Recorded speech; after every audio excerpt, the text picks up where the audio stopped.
So hello everyone, I am Gauri Gupta. Welcome you all to my channel Study Wing.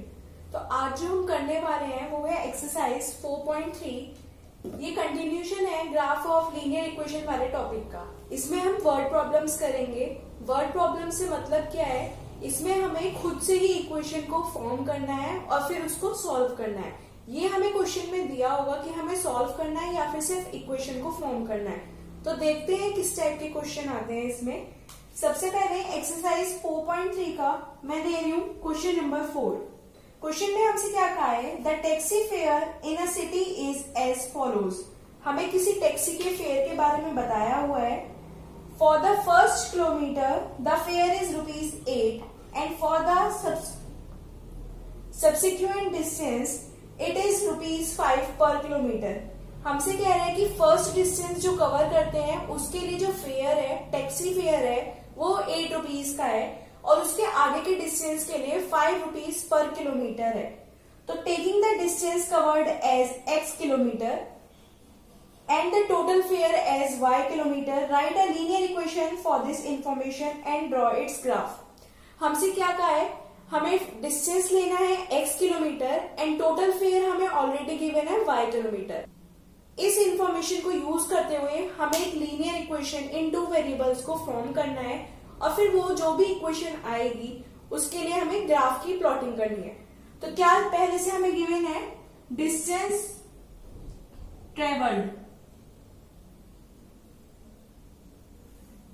Travelled is equals to x kilometre, ठीक है, and total fare is equals to y rupees.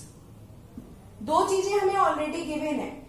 अब आगे क्या given है, हमसे कहा है first kilometre का जो डिस्टेंस है उसके लिए फेयर है ₹8। तो हम क्या लिखेंगे, फेयर फॉर फर्स्ट किलोमीटर कितना है, ₹8। अब अगर हमने 1 किलोमीटर की बात कर ली है तो रिमेनिंग डिस्टेंस क्या हुआ हमारा, टोटल था x, 1 किलोमीटर के बारे में हम ऑलरेडी बात कर चुके। तो बचा हुआ डिस्टेंस यानी रिमेनिंग डिस्टेंस क्या हुआ,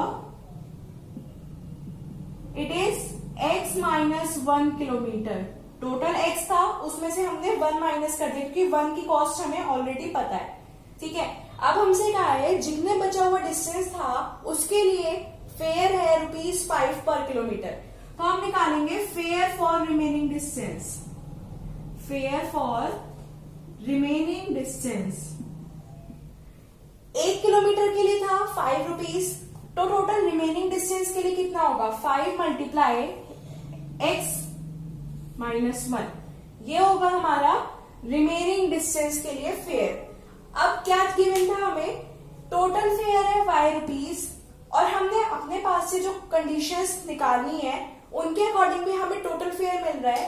तो हम क्या लिखेंगे, according to question 8 + 5 bracket x minus 1 is equals to y। तो ये आ गई हमारे पास लीनियर इक्वेशन इन 2 वेरिएबल्स। अब हम इसे जनरल फॉर्म में लिखेंगे, तो इसे सॉल्व करेंगे तो 8 + 5x minus 5 is equals to y। Equation आ गई 5x + 3 is equals to y। General form में लिखने के लिए क्या करेंगे, 5x minus y + 3 is equals to 0। तो ये आ गई मेरी इक्वेशन। अब बात आती है इसे ग्राफ पे प्लॉट करने की। तो ग्राफ पे प्लॉट करना हम ऑलरेडी पहली वीडियो में देख चुके हैं। क्या करते हैं, सबसे पहले इस इक्वेशन के लिए हम टेबल फॉर्म करेंगे जिसमें हम सॉल्यूशंस निकालेंगे x एंड y की वैल्यूज लेके। पहले x को 0 पुट करके y की वैल्यू निकालेंगे, इसी तरह से y को 0 पुट करके x की वैल्यू निकालेंगे। हमारे पास हमें मिनिमम 4 सॉल्यूशंस चाहिए। उन 4 सॉल्यूशंस को निकालने के बाद हम उन्हें ग्राफ पे प्लॉट करेंगे। अब हम देखते हैं क्वेश्चन नंबर 6। इसमें हमसे क्या कहा है, if the work done by a body on application of a constant force is directly proportional to the distance travelled by the body. हमें यहाँ पे दो चीजें पता चली, पहली बात हो रही है वर्क डन की एंड दूसरी चीज है डिस्टेंस ट्रेवल्ड, ठीक है। हमसे कहा है express this in the form of an equation in 2 variable and draw the graph of the same by taking constant force as 5 units. Third चीज हमें गिवन है constant force 5 units. Also read from the graph the work done when the distance travelled by the body is first and second part. हमें इसमें 3 चीजें given है, work done, distance and constant force. तो हम इनमें से क्या करेंगे, कांस्टेंट फोर्स की वैल्यू तो हमें ऑलरेडी गिवन है, तो मैं लेट कर लेती let work done is equals to y, work done is equals to y. और दूसरी चीज क्या आती है, डिस्टेंस ट्रेवल्ड, तो मैंने ले लिया let distance travelled is equals to x kilometre.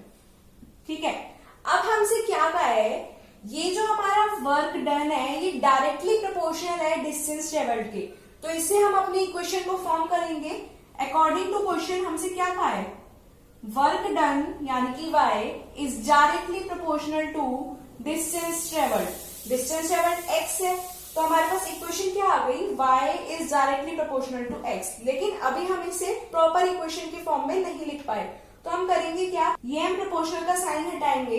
जब हम प्रोपोर्शनल का साइन हटाते हैं तो हम लगाते हैं इज इक्वल्स टू, और इस प्रोपोर्शनल की जगह लगाते हैं एक कांस्टेंट। सपोज वो कांस्टेंट मैंने ले लिया k, ठीक है, तो अब मेरे पास इक्वेशन क्या आ गई, y इज इक्वल्स टू के एक्स। अब k क्या है, ये कांस्टेंट है, कांस्टेंट की वैल्यू हमें ऑलरेडी क्वेश्चन में गिवन है। हमसे क्या कहा था क्वेश्चन में, कांस्टेंट यानी जो मैंने k लिया है वो है 5, तो इससे अगर मैं यहां पुट कर देती हूं तो मेरे पास इक्वेशन आती है y is equals to 5x। तो ये मेरे को मिल गई linear equation in two variables. अगर मैं इसे जनरल फॉर्म में लिखती हूं तो क्या आएगा, 5x minus y is equals to 0। तो ये मिल गई मुझे इक्वेशन। अब मेरा काम क्या बचता है, मुझे इसे ग्राफ पे प्लॉट करना है। अब इस क्वेश्चन में हमसे कुछ और भी कह रहा है, क्या कह रहा है, हमसे कहा है जब हम ये इक्वेशन फाइंड आउट करके ग्राफ की प्लॉटिंग कर लेंगे तो हमें वर्क डन निकालना है। कब, फर्स्ट पार्ट में गिवन है when distance travelled is equals to 2 units. Distance क्या था, x, इसका मतलब x की वैल्यू हमें 2 गिवन है। तो मेरा काम क्या है, इस इक्वेशन में मुझे x की वैल्यू पुट करके y की वैल्यू फाइंड आउट करनी है। अगर मैं x की वैल्यू इसमें 2 पुट करती हूँ तो मेरी इक्वेशन आएगी 10 minus y is equal to 0। यहां से मुझे y क्या मिल जाएगा, 10। तो ये है हमारा आंसर। इसी तरह एक और पार्ट गिवन है जिसमें हमें डिस्टेंस गिवन है 0, यानी x की वैल्यू गिवन है 0। अब जो हमने लास्ट क्वेश्चन किया था उसी के बेस पे एक हमें ऑब्जर्वेशन मिलती है, वो क्या है, हमने देखा था हमारी जो इक्वेशन आई थी वो थी y इज इक्वल्स टू के एक्स। ठीक है, तो अब अगर हम इसका ग्राफ प्लॉट करेंगे तो हमारे पास एक पहचान है कि हमारा ग्राफ सही है या नहीं। जितनी भी इक्वेशंस इस फॉर्म की होती हैं उनका ग्राफ जब भी हम प्लॉट करते हैं तो वो हमेशा स्ट्रेट लाइन होता है। कैसा होता है, स्ट्रेट लाइन, और वो हमेशा ओरिजिन से पास करता है, चाहे वो ऐसे हो, चाहे वो ऐसे हो या ऐसे हो, कैसे भी हो, लेकिन वो हमेशा ओरिजिन से पास करता है और हमेशा एक स्ट्रेट लाइन होता है। ये बात हमें ध्यान रखनी है। इसमें हमसे क्या कहा है, Yamini and Fatima, 2 students of class 9th of a school, together contributed ₹100 towards Prime Minister's Relief Fund in helping the earthquake victims. Write a linear equation which satisfies the data.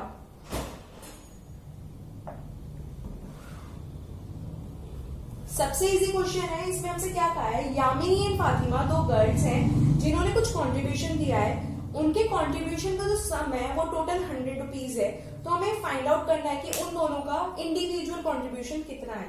तो कैसे करेंगे, मैंने लेट किया यामिनी का जो कंट्रीब्यूशन है वो है x रुपीज का, let Yamini contributed is equal to x rupees. और दूसरी चीज फातिमा कंट्रीब्यूटेड y रुपीज। अब हमें क्वेश्चन में क्या गिवन है, इन दोनों का जो सम था, इन दोनों के कंट्रीब्यूशन का जो सम था वो था टोटल ₹100।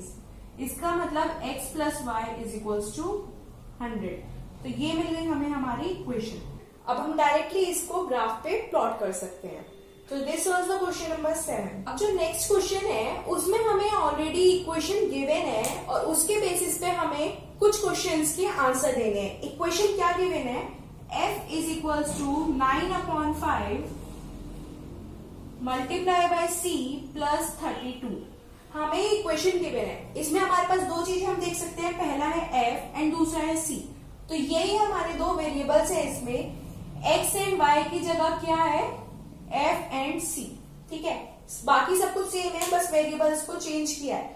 तो फर्स्ट क्वेश्चन में क्या कह रहा है, draw the graph of the linear equation above using Celsius for x axis and Fahrenheit for y axis. इसका मतलब हमें ये जो इक्वेशन गिवन है उसके लिए ग्राफ की प्लॉटिंग करनी है। उस पे हमें फ़ारेनहाइट यानी F को y एक्सिस पे लेना है और C को x एक्सिस पे। सेकंड में हमसे क्या कह रहा है, if the temperature is 30 degree Celsius what is the temperature in Fahrenheit. हमें सेल्सियस में टेम्परेचर गिवन है 30, C इज इक्वल्स टू 30 हमें गिवन है और हमें F यानी फ़ारेनहाइट टेम्परेचर निकालना है। तो करेंगे क्या, इस वाली इक्वेशन जो हमें इक्वेशन गिवन है उसमें C की वैल्यू पुट करेंगे 30, उससे हमारी F की वैल्यू फाइंड आउट हो जाएगी। थर्ड पार्ट भी कुछ ऐसा ही है, इसमें हमें गिवन है if the temperature is 0 degree Celsius what is the temperature in Fahrenheit. इस बार हमें C की वैल्यू गिवन है 0, F की वैल्यू फाइंड करनी है। उसी के आगे दूसरा क्वेश्चन गिवन है जिसमें F की वैल्यू 0 गिवन है तो हमें C की वैल्यू निकालनी है। तो आज का हमारा टॉपिक यही खत्म होता है।